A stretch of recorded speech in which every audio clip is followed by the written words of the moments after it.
আজকে আমাদের নেত্রী কিন্তু মানুষের কাছে সমাদৃত, আজকে প্রশংসিত, আর সেই নীতি ধিক্কৃত পলাতক আসামি। দেশ থেকে মানুষ থেকে কোনো সময় মানুষ পালিয়ে যায়। এই ইতিহাস যদি জিজ্ঞেস করি কারা পালিয়ে যায়, নিশ্চয়ই আপনার উত্তর দিবেন ফিরু কাপুরুষ পালিয়ে যায়। তাহলে তারা বীর পুরুষ ছিল না। রাষ্ট্রের প্রশাসনকে ব্যবহার করে তারা অত্যাচার নিপীড়ন করে ক্ষমতায় অধিষ্ঠিত ছিল। দাম্ভিকতা অহংকার ছিল তাদের সবচেয়ে বড় সম্পদ। আজকে আল্লাহর তরফ থেকে তার শাস্তি হয়ে গেছে। তারা মানুষের ভয়ে, মানুষের স্রোত দেখে তখন পালিয়ে গেছে। আমরা নির্বাচন করে তাদেরকে পরাভূত করি নাই।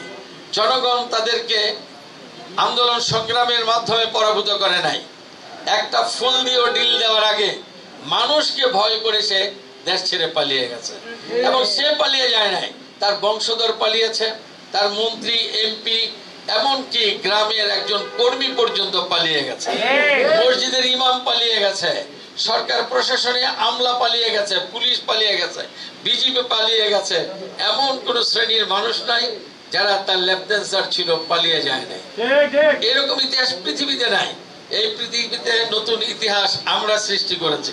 সারা বিশ্বে এখন আমরা মাথা উঁচু করে দাঁড়িয়ে আমাদেরকে পরিচয় দিতে পারি 1971 সালে মহান মুক্তিযুদ্ধ করেছি, সশস্ত্র পাকিস্তানি শাসক জনতার বিরুদ্ধে রক্ত দিয়েছি, কিন্তু কোনোদিন মাথা নত করি নাই। রাজপথ রঞ্জিত করেছি, মাথা নত করি নাই। তাদেরকে আমরা পরাভূত করেছি। আজকে আবার এই স্বৈরাচারকে পরাভূত করেছি।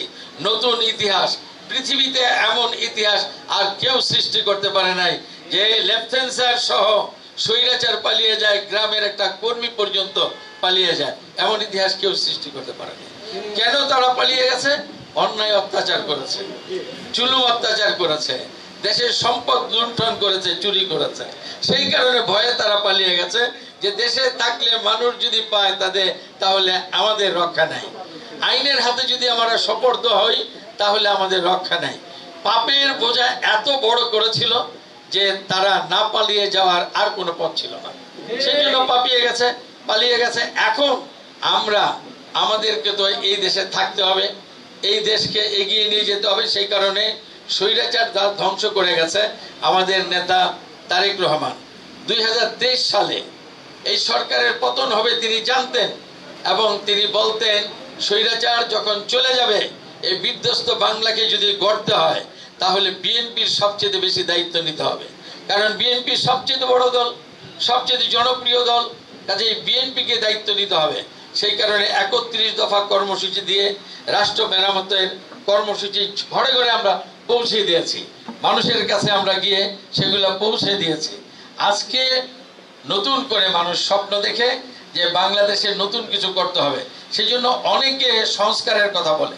এই সংস্কার সবার আগে বলেছে আমাদের নেতা এবং আমাদের দল থেকে।